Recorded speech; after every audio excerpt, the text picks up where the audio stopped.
चला तर मग नेक्स्ट लेक्चर बघायचं आहे आपल्याला. नेक्स्ट लेक्चरमध्ये आपण बघणार आहोत अबाउट प्रोटीन. कशाबद्दल बघणार आहोत? प्रोटीनबद्दल. या आधीच्या लेक्चरपर्यंत आपण कार्बोहायड्रेटविषयी स्टडी केली. कार्बोहायड्रेटचं क्लासिफिकेशन, त्यानंतर काही जे काही मोनोसॅकॅराइड, डायसॅकॅराइड आणि पॉलिसॅकॅराइड होते, या सगळ्यांचे स्ट्रक्चर्स आपण स्टडी केलेले आहेत. जवळपास या चॅप्टरचा 40% पोर्शन जो आहे तो कार्बोहायड्रेट जो आहे तो ऑक्युपाय करतो. सोबत दुसरा मेन टॉपिक जो आहे तो आहे आपला प्रोटीन. कोणता टॉपिक आहे? प्रोटीन. प्रोटीनविषयी तुम्हाला माहिती असेल तर आज जर डाएटमध्ये तुम्हाला प्रोटीन हा शब्दाचा भरपूरदा तुम्ही यूज केलेला आहे, बरोबर की नाही?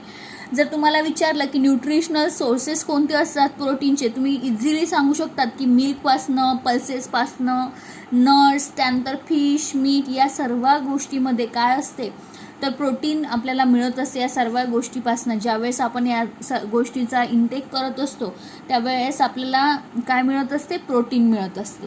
स्पेशली प्रोटीन हा शब्द जो आहे तो डिरिव्ह झालेला आहे प्रोटिओज या शब्दापासून. आणि प्रोटीन ही गोष्ट आपल्यासाठी खूप इसेन्शियल अशी, आपल्या बॉडीसाठी खूप इसेन्शियल अशी गोष्ट आहे, लक्षात ठेवायचं आहे. प्रोटीन्सची जर डेफिनेशन केलं गेलं तर प्रोटीनबद्दल एवढं लक्षात ठेवायचं आहे की प्रोटीन्स जे असतात they are a polymer of alpha amino acid. लक्षात ठेवायचं आहे काय की प्रोटीन्स काय असतात? They are a polymer of alpha amino acid. जरुरी नाही की अमिनो ॲसिड शब्द बघा, हा जो अमिनो ॲसिड आहे फक्त अल्फा टाईपचाच असतो म्हणून. हा अल्फा, बीटा, गॅमा या तिन्ही टाईपचा अमिनो ॲसिड आपल्याला पाहायला मिळेल. पण प्रोटीन जो आहे, स्पेशली प्रोटीन जो बनलेला आहे तो protein is made up of only alpha amino acid. लक्षात ठेवायचं आहे. मग आता हा अल्फा अमिनो ॲसिड काय असतो, बरोबर की नाही? आता अल्फा अमिनो ॲसिडमध्ये लक्षात ठेवायचं आहे की काय होतं? ॲसिड म्हटलं तर ॲसिड डेरिव्हेटिव्ह असला पाहिजे, बरोबर की नाही? तर काय असेल त्याच्यामध्ये? Alpha amino acid is a carboxylic acid. लक्षात ठेवा, अल्फा अमिनो ॲसिड काय आहे तर कार्बोऑक्सिलिक ॲसिड आहे. आणि कार्बोऑक्सिलिक ॲसिडमध्ये स्पेशली तुम्हाला अल्फा कार्बन ॲटमला, कोणत्या कार्बन ॲटमला? अल्फा कार्बन ॲटमला अमिनो ग्रुप अटॅच असलेला दिसेल. In that case it is called as a alpha amino acid. कशा पद्धतीचं स्ट्रक्चर असतं? तर स्ट्रक्चर असतं या बाजूला तुम्हाला पाहायला मिळेल काय? Carboxylic group. Carboxylic group main functional group आहे, तुम्हालाही माहिती आहे. प्रिन्सिपल फंक्शनल ग्रुप म्हणतो. सो यानंतरचा लगेचचा जो कार्बन ॲटम आहे तो कोणता कार्बन ॲटम राहील बेटा? Alpha carbon atom. आणि अल्फा कार्बन ॲटमवर जर अमिनो ग्रुप प्रेझेंट असेल दॅट मीन्स NH2 ग्रुप. आणि इथे काय राहू शकते? इथे R. या पद्धतीचं स्ट्रक्चर असतं. कशाचं? अल्फा अमिनो ॲसिडचं. लक्षात ठेवायचं आहे. मी याला अल्फा अमिनो ॲसिड का बरं म्हटलं आहे? Yes, carboxylic acid correct, COOH functional group आहे. मेन फंक्शनल ग्रुप जो आहे त्यानंतरचा जो कार्बन ॲटम असतो त्याला काय म्हटलं जातं? Alpha carbon atom. Alpha carbon ॲटमवर कोणता ग्रुप प्रेझेंट आहे? Amino group. So it is called as a alpha amino acid. Okay, so तुम्हाला लक्षात ठेवायचं आहे की अल्फा अमिनो ॲसिडमध्ये कोण दोन फंक्शनल ग्रुप प्रेझेंट असतात? एक कार्बोऑक्सिलिक ग्रुप प्रेझेंट असतं आणि एक काय असतं? Amino group as a functional group काय असतो? प्रेझेंट असतो. कोणावर? अल्फा कार्बन ॲटमवर. सो ही गोष्ट तुम्हाला लक्षात ठेवायची आहे. कोणाबद्दल? Alpha amino acid. जो प्रोटीन असतो, आपण तर स्टडी प्रोटीनविषयी करत आहोत की नाही? सो जो प्रोटीन असतो, प्रोटीनचं जर का तुम्ही हायड्रोलिसिस आतापर्यंत शब्द भरपूरदा यूज केलेला आहे. हायड्रोलिसिस दॅट मीन्स वॉटरच्या प्रेझेन्समध्ये तुम्ही हायड्रोलिसिस करत असता, बरोबर की नाही? काय होतं? ब्रेकडाऊन होतो मॉलिक्यूल, बरोबर? प्रोटीन असं समजा की लॉंग चेन असा मॉलिक्यूल आहे. इन दॅट केस तुम्हाला कळेल की प्रोटीन जो आहे तो specially protein is made up of what? प्रोटीनला ब्रेकडाऊन केलं तर प्रोटीनपासून काय मिळेल आपल्याला? Alpha, mixture of alpha amino acid. काय मिळेल? Mixture of alpha amino acid. Alpha amino acid काय मिळत असतो आपल्याला? Alpha amino acid. सो लक्षात ठेवायचं आहे तुम्हाला. कोणती गोष्ट लक्षात ठेवणार आहात इथे? की प्रोटीनचं जर का ब्रेकडाऊन केलं, हायड्रोलिसिस केलं, in presence of water hydrolysis करत असतो आपण, हे चांगल्यांना ठाऊक आहे आपल्याला. त्यावेळेस आपल्याला काय मिळत असतो? Mixture of alpha amino acid, बरोबर की नाही? सो अल्फा अमिनो ॲसिड जो आहे त्याचं मिक्सचर मिळेल. जरुरी नाही की प्रोटीन जो आहे आपला एकाच टाईपच्या अल्फा अमिनो ॲसिडनी बनलेला असेल. ते वेगवेगळेही असू शकतात, लक्षात ठेवा. So protein are made up of what? Alpha amino acid. Alpha amino ॲसिडपासून बनलेला असतो, त्यामुळे प्रोटीनचं ज्यावेळेस आपण ब्रेकडाऊन करू त्यावेळेस आपल्याला काय मिळेल बेटा? मिक्सचर मिळेल. कशाचं? अल्फा अमिनो ॲसिडचं. सो ही गोष्ट तुम्हाला इथे लक्षात ठेवायची आहे. होप्स तुम्हाला ही गोष्ट समजली असेल की एक्झॅक्टली म्हणजे काय करायचं आहे आपल्याला. आपण म्हणतो की नाही, आपण जर एखादी माळ बनवली, ठीक आहे, मण्यांची माळ बनवली, तर त्यातला जो एक मणी झाला तो आपला एक amino acid, alpha amino acid, आणि ती जी पूर्ण माळ झाली ती काय झालं मग आपले? प्रोटीन, म्हणजे polymer. Correct? Protein is a polymer and it is made up of alpha amino acid. Alpha amino ॲसिडपासून. आणि ज्यावेळेस प्रोटीनचं ब्रेकडाऊन आपण करत असतो तेव्हा आपल्याला काय मिळेल? अल्फा अमिनो ॲसिड्स मिळेल. त्यानंतर एक नोट इथे लक्षात ठेवायची आहे. कोणती? तर सपोज करा, इथे तुम्हाला थोडं आता अल्फा अमिनो ॲसिड विषयी या सर्व गोष्टी काय आहे हा तर समजला की कार्बोक्सिलिक ग्रुप आहे, अमिनो ग्रुप आहे. हा आर काय असतो? तर हा आर जो आहे तो आर कोणताही ग्रुप असू शकतो. त्यानुसार तुम्हाला बुकमध्ये ज्यावेळेस तुम्ही पाहाल तर अबाउट 20 अमिनो ॲसिड दिलेले आहेत. त्यापैकी 1-2 तुम्ही लक्षात ठेवू शकता. आरच्या जागी जर का मी एच लिहित असेल, लक्षात ठेवा, आरच्या जागी मी काय लिहित असेल? एच लिहित असेल. इथे एच जर लिहित असेल तर हा असतो ग्लायसिन. काय असतो बेटा? ग्लायसिन. CH, आरच्या जागी जर का मी CH3 पुट करत असेल, आरच्या जागी कोणता ग्रुप पुट करत असेल? CH3 पुट करत असेल, then it is called as alanine. Alanine. आणि अशा पद्धतीनं बुकमध्ये तुम्हाला 20 अमिनो ॲसिडबद्दल सुद्धा तिथे दिलेलं आहे. 2 जरी लक्षात ठेवले की ग्लायसिनमध्ये आरच्या जागी काय असतं? आर म्हणजे काय असतं? एच. त्यानंतर ॲलॅनाईनमध्ये काय असतं? तर CH3 असतो. बरोबर की नाही? हे 2 जरी लक्षात ठेवले तरी सफिशियंट आहे सध्याच्या परिस्थितीत. पण तुम्हाला जर असं वाटत असेल तर एकदा तुम्ही तुमच्या बुकमध्ये बघा. आता मी या पूर्ण 20 अमिनो ॲसिडचे सगळ्यांची आरची व्हॅल्यू इथे सांगत बसणार नाही आहे. तुम्ही बुकमध्ये जाऊन बघू शकता. एक चार्ट दिलेला आहे आणि आरची व्हॅल्यू दिलेली आहे. तर ती व्हॅल्यू पुट करायची आरची आणि तो काय बनतो मग आपला? अमिनो ॲसिड बनत असतो. तर त्या पद्धतीनं जसं एच जर पुट केलं तर ग्लायसिन बनतो. CH3 पुट केलं देन इट इज अ ॲलॅनाईन. या स्ट्रक्चरला मग आपण CH3 ते पुट करू तर या स्ट्रक्चरलाच काय म्हणू आपण? ॲलॅनाईन असं म्हटलं जातं. सो याचे एक सिम्बॉलसुद्धा तिथे बुकमध्ये दिलेले आहेत. तर ते सुद्धा तुम्ही बघा आणि चेक करा की 20 अमिनो ॲसिड्स कोणकोणते आरच्या व्हॅल्यूज आहेत. तुम्ही एकदा फक्त बघा, लर्न करायची गरज नाही आहे तुम्हाला. या 2 गोष्टी ग्लायसिन आणि ॲलॅनाईनच्या जरी लर्न असल्या तरी सफिशियंट आहे तुमच्यासाठी. तर आता करायचं काय आहे की हे जे स्ट्रक्चर आहे, स्ट्रक्चर कशा टाईपचं आहे? सपोज करा की मी या स्ट्रक्चरमध्ये काय करते आहे की आरची व्हॅल्यू एच पुट करते. तर मला सांगा स्ट्रक्चर कशा पद्धतीचं होऊन जाईल? COOH and this one is what? NH2 होईल की नाही? या पद्धतीचं स्ट्रक्चर होईल. हा एच जर का इथे न लिहिता मी हा एच जो आहे तो इथे न लिहिता, हा एच इथे न लिहिता सपोज करा त्या एच कार्बनला अटॅच आहे, तर मग इथं जर का लिहिला तर मला सांगा हा जो अल्फा कार्बन ॲटम आहे, लक्षात ठेवा, हा अल्फा कार्बन ॲटम जो आहे, बरोबर की नाही? COOH ग्रुप नंतरचा जो फर्स्ट कार्बन ॲटम आहे तो कोणता आहे? Alpha carbon atom. इथे एच तर ऑलरेडी होता, इथे साईडला होता, त्याला वर लिहिलं आहे मी. आणि या आरच्या जागी मी पुट काय केलं आहे? तर एच पुट केलेला आहे. इन दॅट केस फक्त हा जो स्ट्रक्चर आहे हा कशाचं स्ट्रक्चर होऊन जाईल? ग्लायसिन. ग्लायसिनला सोडलं तर बाकीचे जेही स्ट्रक्चर राहील, बाकीचे जेही अमिनो ॲसिड्स आहेत 20 अमिनो ॲसिड्सपैकी फक्त कोणाला सोडायचं आहे? एक्सेप्ट ग्लायसिनला सोडलं तर बाकीच्यांच्या सगळ्यांचे कार्बन ॲटम जे असणार आहे ते कसे असणार आहे? तर कायरल कार्बन. हा अल्फा कार्बन ॲटम कसा असणार आहे? कायरल. कारण की बघा जर ॲलॅनाईन असता तर मी इथं काय लिहिलं असतं? CH3. चेक करा, जर हा CH3, हा NH2, हा COOH आणि हा H, या कार्बन ॲटमला 4 डिफरंट ग्रुप अटॅच आहे, म्हणजे हा अल्फा कार्बन ॲटम कसा आहे? तर हा कायरल कार्बन ॲटम आहे असं म्हटलं असतं आपण, बरोबर की नाही. फक्त एक्सेप्शनल केस कोणती आहे, ग्लायसिन. ग्लायसिनमध्ये आरच्या जागी व्हॅल्यू काय असते, एच असते, आणि इथे 2 एच सेम ग्रुप असल्यामुळे हा कार्बन ॲटम काय राहत नाही, कायरल कार्बन ॲटम आपण म्हणू शकत नाही. म्हणून नोटमध्ये लक्षात ठेवायचं आहे, नोट्समध्ये मी ही गोष्ट दिली सुद्धा आहे की except glycine alpha carbon in all alpha amino acid, सगळ्या अल्फा अमिनो ॲसिडमधले अल्फा कार्बन जो आहे तो कसा आहे, कायरल आहे, एक्सेप्ट कोण, ग्लायसिन. ग्लायसिनला सोडलं तर. सो ही गोष्ट तुम्हाला इथे लक्षात ठेवायची आहे. अजून एक गोष्ट इथे तुम्हाला लक्षात ठेवायची आहे, तुमच्या एक्झाम पॉईंट ऑफ व्ह्यूनी म्हणू शकता तुम्ही, किंवा मल्टिपल चॉईस क्वेश्चनच्या यांनी म्हणू शकता.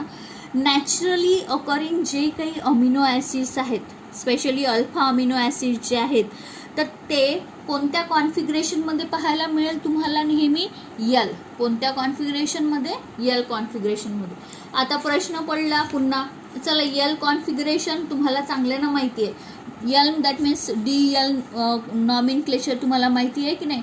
आपण काय करायचो याच्या आधी की जे काही फिशर प्रोजेक्शन असायचं आपलं, बरोबर की नाही, तर फिशर प्रोजेक्शनला काय होत होतं की OH ग्रुप जर का राईट साईडला असेल आणि OH ग्रुप जर का कोणत्या साईडला असेल, लेफ्ट, त्यावेळेस ज्यावेळेस मी हे DL नॉमेनक्लेचर शिकवलं तेव्हा फक्त नुसता OH ग्रुप नव्हे, लक्षात ठेवा, मी नुसतं OH ग्रुपबद्दल सांगितलं होतं का, नाही. मी असा एक शब्द वापरलेला होता की इलेक्ट्रोनिगेटिव्ह ॲटम. काय वापरलेला होता, इलेक्ट्रोनिगेटिव्ह ॲटम. ठीक आहे. सो लक्षात ठेवायचं आहे, आपण DL नॉमेनक्लेचर कसं करायचो, OH ग्रुप जर राईट साईडला असेल then it is called as a D, आणि लेफ्ट साईडला असेल then it is called as a L. But इथे अमिनो ॲसिडच्या स्ट्रक्चरमध्ये कुठेच तुम्हाला OH पाहायलाच मिळणार नाही. मग इन दॅट केस जर स्ट्रक्चर आपल्याजवळ या टाईपचं स्ट्रक्चर जर आहे, कशा पद्धतीचं, COOH RH NH2, this one is NH2 HCOOH आणि हा R, या टाईपचं ज्यावेळेस आपल्याजवळ स्ट्रक्चर आहे, इन दॅट केस तुम्ही कोणाला R म्हणायचं आणि कोणाला L म्हणायचं, काय बघायचं असतं आपल्याला, बरोबर आहे, कायरल कार्बन ॲटम. इथे बघायचं, ॲक्च्युली मी कधीही असं म्हटलेलं नव्हतं की नुसता OH विषयी DL नॉमेनक्लेचर नव्हतं.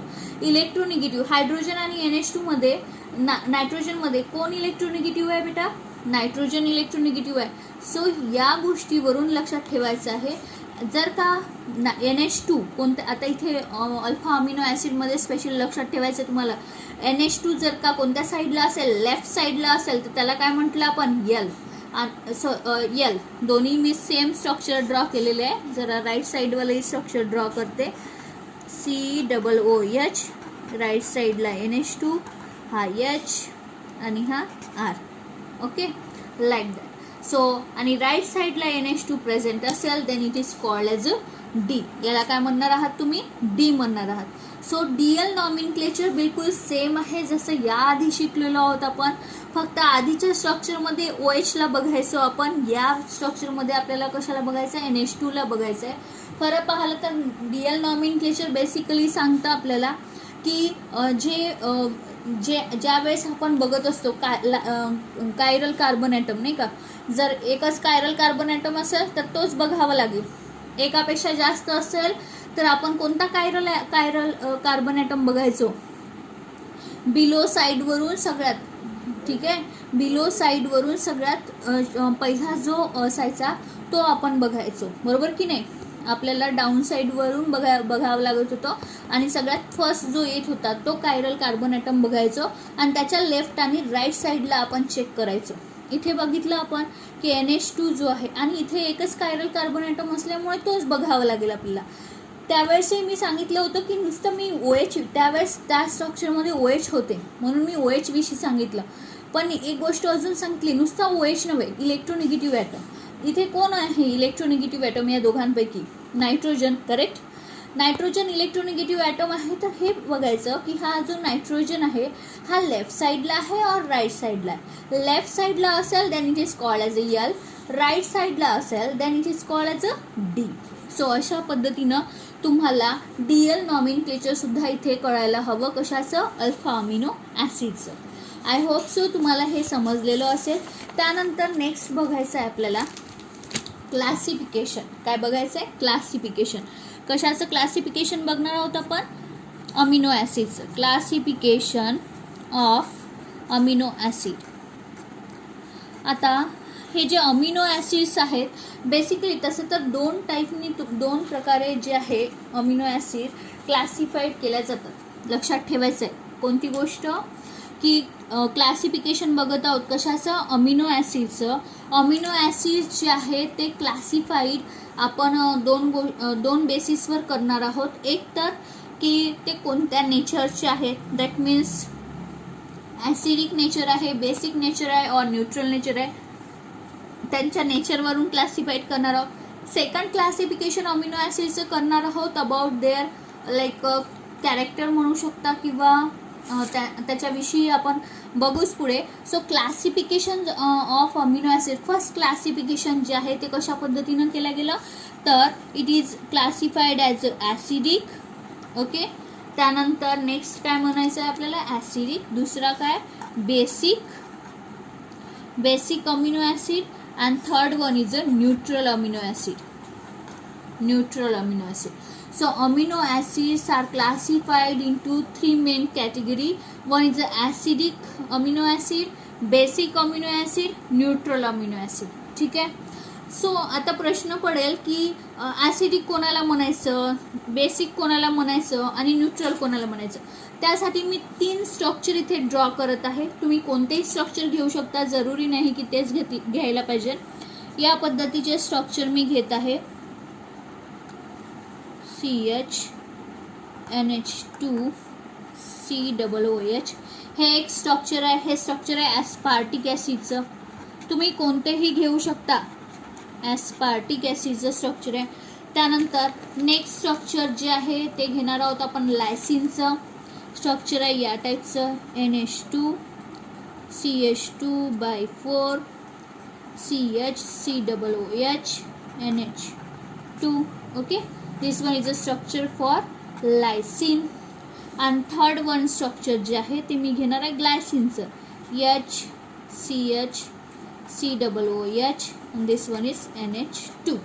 ओके. सो या पद्धतीनं 3 स्ट्रक्चर्स घेतले आणि 3 स्ट्रक्चरवरून मी तुम्हाला सांगणार आहे की कशा पद्धतीनं आपण क्लासिफाईड केल्या गेलं आहे acidic amino acid, basic amino acid आणि न्यूट्रल अमिनो ॲसिड. बघा पहिल्या स्ट्रक्चरमध्ये चेक करा. एक एवढं तर कळलं बघा. हा COOH ग्रुप ज्या कार्बनला अटॅच आहे अल्फा. COOH ग्रुप अटॅच आहे alpha. This one is alpha. हा COOH, हा NH2 COOH NH2. हा पोर्शन काय झाला आपला R. इथला हा पोर्शन काय झालाय R. इथला हा हायड्रोजन काय झालाय आपला R पोर्शन. बरोबर की नाही? ग्लायसिन आहे हा. हा काय आहे? ग्लायसिन. बरोबर की नाही? या 3 स्ट्रक्चरला चांगल्यानं बघा. या 3 स्ट्रक्चरमध्ये कोणती गोष्ट तुम्हाला चांगल्यानं पाहायला मिळेल बघा. आपल्याला काय करायचं आहे? चेक करायचं आहे या पूर्ण स्ट्रक्चरमध्ये COOH ग्रुप किती आहेत आणि NH2 ग्रुप किती आहेत. चेक करा. COOH ग्रुप किती आहेत? 2. किती प्रेझेंट आहेत? 2. NH2 ग्रुप किती आहे? 1. बरोबर आहे की नाही? या स्ट्रक्चरमध्ये NH2 2 आहे. COOH किती आहे? 1. या स्ट्रक्चरमध्ये 1 COOH आहे आणि 1 काय आहे? NH2. आता हे जे क्लासिफिकेशन आहे हे कशा पद्धतीनं केलं आहे बघा जरा. Amino acids are classified as acidic, basic आणि न्यूट्रल. सपोज करा एखाद्या स्ट्रक्चरमध्ये जे काही कार्बोऑक्सिलिक ॲसिडचे ग्रुप आहेत ते जास्त असेल as compare to amino group. काय म्हणत आहे? Carboxylic acid group, carboxylic group is more than what? Amino group. असं जर का पाहायला मिळत असेल तर मला सांगा की आधी एक जर का कार्बोऑक्सिलिक ग्रुप प्रेझेंट आहे, एक अमिनो ग्रुप प्रेझेंट आहे, हा ॲसिडिक आहे, हा कसा असतो? बेसिक नेचरचा. COOH ग्रुप कशा पद्धतीचा नेचरचा असतो? ॲसिडिक. ॲसिड आहे तो. अमिनो ग्रुप कोणत्या नेचरचा असतो? तर बेसिक नेचरचा असतो. हा ॲसिडिक एक ग्रुप आहे, बेसिक एक ग्रुप आहे. एकमेकांचा इफेक्ट कॅन्सर. हा काय होऊन जाईल? न्यूट्रल. हा काय होऊन जाईल? न्यूट्रल. त्यानंतर मला सांगा, जर का मी म्हणत आहे की COOH ग्रुप इथे 2 आहेत, एक NH2 ग्रुप आहेत, म्हणजे 2 ॲसिडिक ग्रुप आहे, एक बेसिक ग्रुप आहे, तर वर्चस्व कोणाचं राहील? ॲसिडिक ग्रुपचं. करेक्ट. म्हणजे याचा अर्थ असा की इफ मोर नंबर ऑफ, आपण म्हणू शकतो इथे, लक्षात ठेवा काय म्हणणार आहोत आपण इथे, की if the number of carboxylic group are more than amino group, then it is called as a acidic amino acid. याला काय म्हणणार आपण? Acidic amino acid. का बरं म्हटलं? Because in this structure carboxylic group are more than the amino group and hence this amino acid is acidic in nature. कशा नेचरचं होऊन जाईल? ॲसिडिक नेचरचं होऊन जाईल. सेकंड नंबरचं चेक करा जरा. सेकंड नंबरच्या एक्झाम्पलमध्ये लायसिनमध्ये तुम्हाला पाहायला मिळेल की 2 अमिनो ग्रुप आहे आणि एक काय आहे? COOH ग्रुप आहे. मला सांगा, हा बेसिक आणि एक ॲसिडिक. इन दॅट केस तुम्हाला काय पाहायला मिळेल? तुम्हाला पाहायला मिळेल की amino group are more than the carboxylic group. म्हणजे याचा अर्थ असा की हा बेसिक नेचरवाले ग्रुप जास्त आहे ॲज कम्पेअर टू ॲसिडिक नेचरवाल्या ग्रुपपेक्षा. So it is basic in nature. हे कशा पद्धतीचं राहील? Basic in nature. सो याला काय म्हणाल? Basic amino acid. याला काय म्हणाल? Acidic amino acid. आणि याला काय म्हणायचं आहे? हा कसा आहे? न्यूट्रल. कारण की equal number of carboxylic and amino acids are present, hence it is called as a neutral amino acid. So तुम्ही इझिली डिफाईन करू शकता. क्लासिफिकेशन जे केलं आहे आपण, त्या क्लासिफिकेशनमध्ये इझिली सांगू शकता. हे एक एक्झाम्पल देऊ शकता तुम्ही, ॲस्पार्टिक ॲसिड, लायसिन आणि ग्लायसिनचं सुद्धा. कशा पद्धतीनं? ॲसिडिक अमिनो ॲसिड म्हणजे काय होतं? If the number of carboxylic group are more than the amino group, then the amino acid is called as a acidic amino acid. If the amino group are more than carboxylic group, then this amino acid is called as a basic amino acid. And if the equal number of amino as well and what carboxylic groups are present in the structure, then it is called as a neutral amino acid. तुम्हाला ॲक्टिव्हिटीमध्ये question दिलेला आहे, question structure काढलेले आहेत आणि ओळखायला सांगितलं आहे की हा ॲसिडिक आहे, बेसिक आहे की न्यूट्रल आहे. तुम्हाला फक्त आणि फक्त काय चेक करायचं आहे? तिथे कोणते ग्रुप प्रेझेंट आहे आणि किती प्रेझेंट आहे. कार्बोऑक्सिलिक ग्रुप किती प्रेझेंट आहे, NH2 ग्रुप किती प्रेझेंट आहे, कोणापेक्षा जास्त आहे. बस एवढी गोष्ट तुम्हाला जर का ओळखता त्या स्ट्रक्चरमध्ये येत असेल, त्या ॲक्टिव्हिटीमधला तो क्वेश्चन जो आहे तुम्ही इझिली काय करू शकता? सॉल्व करू शकता. सो अशा पद्धतीनं क्लासिफाईड केल्या गेला आहे. कशाला? अमिनो ॲसिड्सला. अमिनो ॲसिड्सचं क्लासिफिकेशन या पद्धतीनं केल्या गेलं आहे, ॲज अ ॲसिडिक, बेसिक आणि न्यूट्रल अमिनो ॲसिड. अमिनो ॲसिडचं क्लासिफिकेशन अजून एक पद्धतीनं केलं गेलं आहे. Amino acid again classified as a essential and non essential amino acid. कशा टाईपनी केलेलं आहे?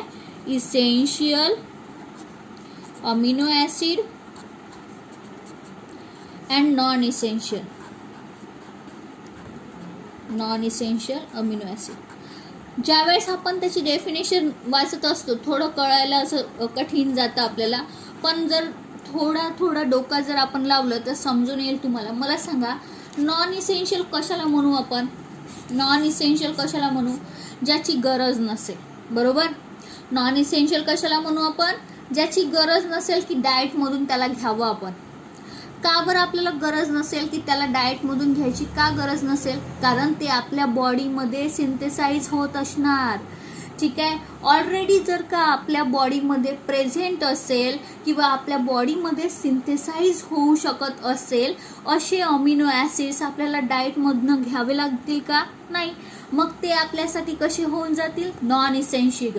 Because they are synthesize by the body. ते कसे काय होतात? बॉडीमध्ये सिंथेसाइज होतात. एक्सटर्नली आपल्याला घ्यायची गरज पडत नाही, म्हणून आपण त्याला काय म्हणू? Non essential amino acid. लक्षात ठेवा, नॉन इसेन्शियलचा अर्थ असा नाही आहे इथे की आपल्याला गरजच नाही आहे त्याची आणि आपल्याजवळ ते आहेच नाही, असा बिलकुल नॉन इसेन्शियल अमिनो ॲसिडचा अर्थ नाही. लक्षात काय ठेवायचं आहे? नॉन इसेन्शियल अमिनो ॲसिड म्हणजे ते अमिनो ॲसिड जे काय होतात? बॉडीमध्ये सिंथेसाइज होतात. बॉडीमध्ये सिंथेसाइज होत असेल, इन दॅट केस त्याला आपल्याला डाएटमधून प्रोव्हाइड करण्याची गरज नाही. ठीक आहे. डाएटमधून खायची गरज नाही, in that case it is called as a non essential amino acid. काय म्हणाल मग? Those amino acid which can not be synthesize. Okay, non essential amino ॲसिडमध्ये काय म्हणाल मग? The amino acids which are synthesize in the body, so they are called as a non essential amino acid. Because डाएटमधनं त्याला घ्यायची गरज नाही आहे, कारण they are synthesize in the body. बॉडीमध्ये काय होत असतात? सिंथेसाइज होत असतात, आणि म्हणून त्याला काय म्हणायचं? Non essential. आता इसेन्शियल अमिनो ॲसिड कशाला म्हणू? इसेन्शियल अमिनो ॲसिड बॉडीमध्ये सिंथेसाइज होत असेल का? नाही. इसेन्शियल का शब्द यूज केला आहे आपण इथे? अरे त्याला डाएटमधनं घ्यावं लागते, म्हणून आपण त्याला काय म्हणणार? Essential amino acid.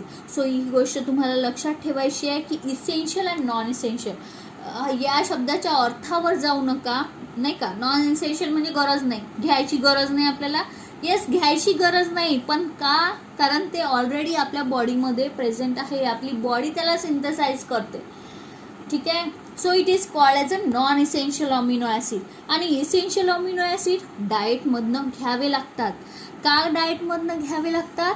कारण ते बॉडीमध्ये सिंथेसाइज होऊ शकत नाही, बॉडी त्याला सिंथेसाइज करू शकत नाही, म्हणून डाएटमधनं प्रोव्हाइड केल्या जाणाऱ्या अमिनो ॲसिडला काय म्हणतात? Essential amino acid.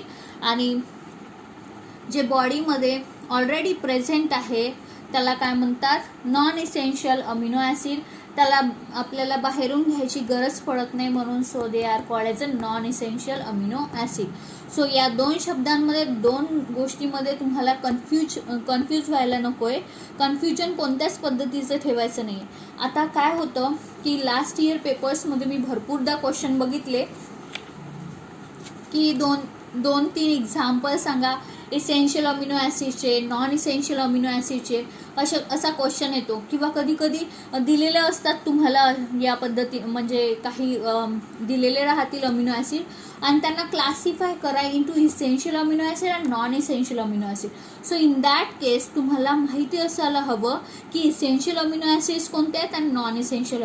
बुकमध्ये डायरेक्टली एक्झाम्पल दिलं गेलं नाही आहे, बट जो चार्ट अमिनो ॲसिडचा दिलेला आहे त्यामध्ये जे स्टार मार्कर दिलेले आहे, स्टार, ओके, स्टार मार्क करून दिलेले आहे ते सगळे इसेन्शियल अमिनो ॲसिड आहे, आणि ज्यावर स्टार मार्क नाही केला आहे तर ते कोणते आहे? नॉन इसेन्शियल अमिनो ॲसिड आहे. आता जर बघायचं झालं तर इसेन्शियल अमिनो ॲसिड्स कोणकोणते आहेत मग? तर ते आहेत एक्झाम्पल, 2-3 एक्झाम्पल तुम्ही लक्षात ठेवू शकता. व्हॅलिन, त्यानंतर ल्युसीन. टोटल किती आहेत? हे 10 आहेत, आणि नॉन इसेन्शियल सुद्धा 10 आहेत. लक्षात ठेवा. 20 amino acid, total amino acid are 20, आणि त्यामध्ये 10 तुम्हाला इसेन्शियल अमिनो ॲसिड दिले, 10 काय दिलेले? नॉन इसेन्शियल अमिनो ॲसिड दिलेले. त्यानंतर आयसो, ल्युसीन, ओके, आयसो, ल्युसीन. मी नोट्समध्ये या सगळ्यांची लिस्ट दिली आहे. 2 ते 3 तुम्ही लक्षात ठेवू शकता. जर का तुम्हाला क्वेश्चन असा येत आहे की इसेन्शियल अमिनो ॲसिडची एक्झाम्पल सांगा, नॉन इसेन्शियल अमिनो ॲसिडची एक्झाम्पल सांगा, त्यावेळेस 2-3 तुम्ही लक्षात ठेवू शकता. बाकी मी नोट्समध्ये इथे 10 जे आहे पूर्ण ते एक्झाम्पल म्हणून दिलेले आहे. त्यानंतर ॲलॅनाइन, ओके, त्यानंतर सिस्टीन. सो अशा पद्धतीने हे 3 एक्झाम्पल तुम्ही लक्षात ठेवू शकता सध्यासाठी. बाकीचे सगळे नोट्समध्ये मी 10चे 10 इसेन्शियल आणि नॉन इसेन्शियल अमिनो ॲसिड्स दिलेले आहेत. होपसो तुम्हाला क्लासिफिकेशन जे आहे अमिनो ॲसिड्सचं ते कळलं असेल. बाकी जो पोर्शन आहे तो आपण नेक्स्ट लेक्चरमध्ये बघूया. स्पेशली नेक्स्ट पोर्शनमध्ये बघायचं आहे आपल्याला about zwitter ion. Exactly zwitter ion काय असते तर त्याबद्दल आपण नेक्स्ट लेक्चरमध्ये बघू. सो होपसो तुम्हाला हे क्लासिफिकेशन चांगल्यानं समजलेलं असेल.